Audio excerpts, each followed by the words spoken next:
before 30,000 screaming fans, before the sold out shows, before the fame and glory, there's a lot that has to be done. I call that the process.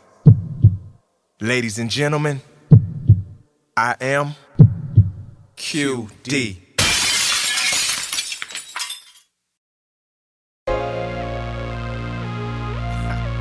QD, baby.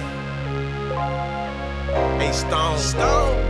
What's up, homie? Just for the sexy and grown. Paradise.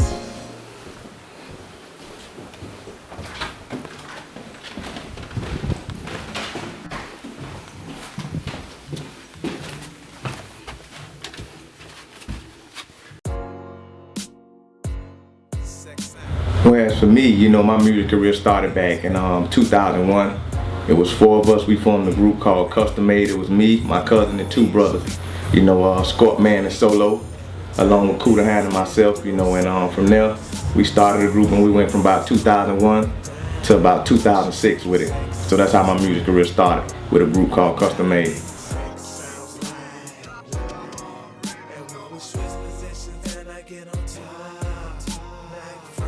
Man, actually, it's my love and my passion for music. I think I was born to do music. I thought I was good at basketball, good at football, but music, man, is where my heart is at. So, and I feel like I still have a lot more room to grow. So as long as I'm growing and I feel like I got something to offer people, I'm gonna keep chasing my dream and keep doing it.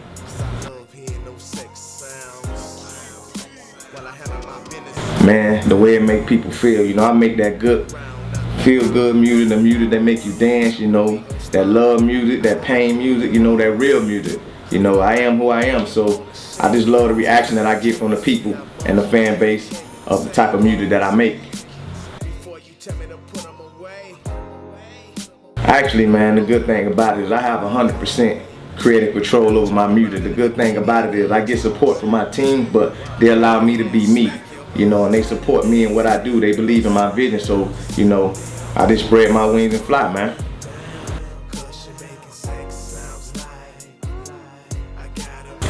That's a good question. Success to me is somebody who makes a difference in people's lives. I don't define success by the amount of money that I get or the jewelry or cars that I have, because that's just an individual accolade, like an MVP to a person in the, in the NBA or something. So to me, the lives that I changed with my music, the way that I make people feel my music and the comments and love that I get for my music, that's how I find success for me. I don't know how nobody else would do it, but that's how I would define my success.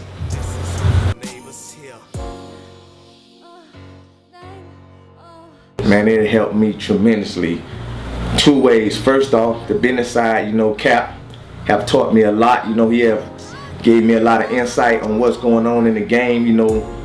I kind of like an advantage that a lot of artists don't have somebody that have that mindset and know what he's talking about from the business standpoint. And I have Kane from the creative side and the music standpoint, just to watch his grind and his hustle. He have made me pick up my game, and it made me a better artist all around. So it helped me tremendously, man.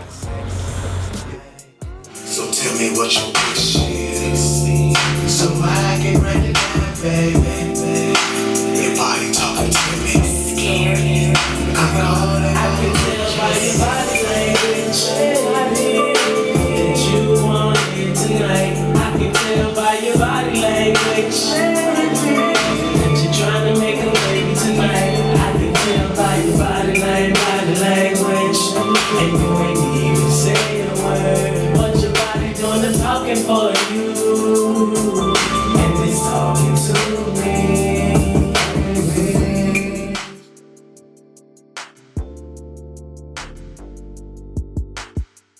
I say 3 people. I say Pac, Michael Jackson, and as of today, Kendrick Lamar.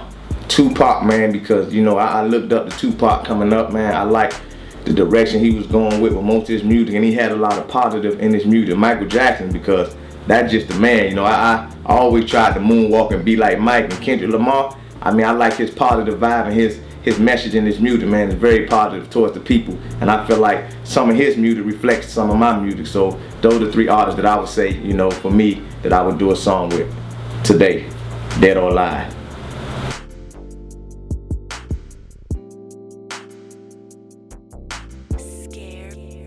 I'll just say, man, stay true to yourself. Like, don't let nobody, you know, turn you into a puppet, you know, like, find your lane and be true. If you're not a killer, don't talk about killing. If you're not a D-boy, don't talk about being a D-boy. You know, be who you are, be true to yourself. If you have haters already that's after you, so don't give them an extra reason or give them more motivation to try to drag you down. So be true to yourself, man, stay in your lane. You know, it's a fan base for everybody. You feel me? So that's what I would tell them, and if you really want it, man, then go get it. You know, no excuses.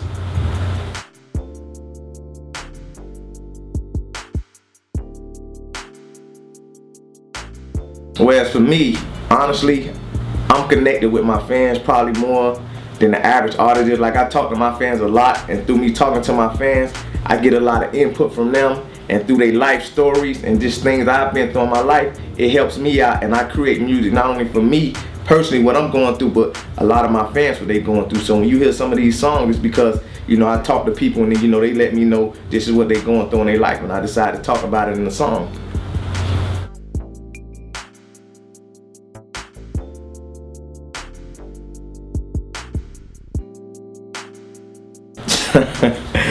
Well, I like to call it the red light special, and the reason I call it the red light special is because when I put that red light in the booth, that means I'm either finna record a love song or a sex song, and that puts me in the mood that I need to be in. So when you hear my voice like that Barry White or that smooth mellow, it's because I got the red light special going, and it, you know, it allows me to create the song like I envisioned it.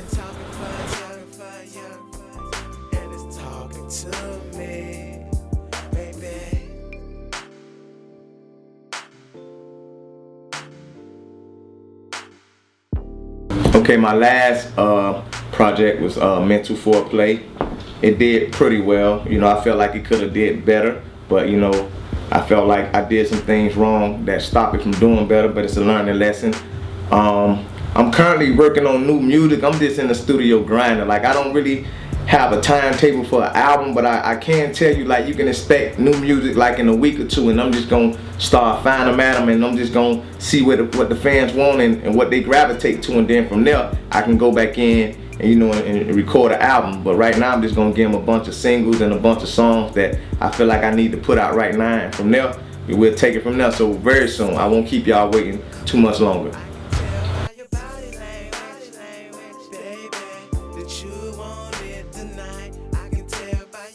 Man, hey, I'm more than cool with that, man. I mean, I know it's gonna be that way just because the type of music that I make. Like, I mean, I feel like I make music for everyone, but at the end of the day, more like I say, most of my songs when pain and love and then sex music, you know, I feel like women gonna gravitate to it. I don't really think that a dude will, you know, just get my music and just, you know, pop it in, but he'll listen to it if a female wanna listen to it. So I feel like if they want it, he gotta get it. So I'm very cool with that, man.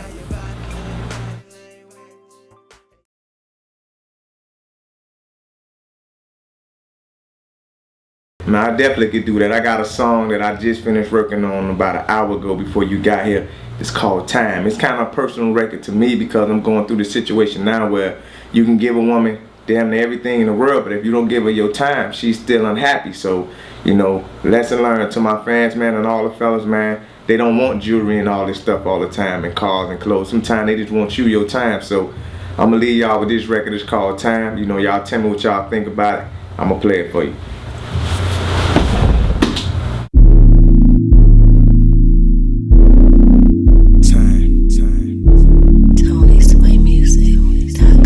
That's all they really want most of the time. But we too busy trying to shine with gifts. Cars, jewelry, it's cool. But sometimes all they really want is you. QD. I bought everything in the world that money could buy, but still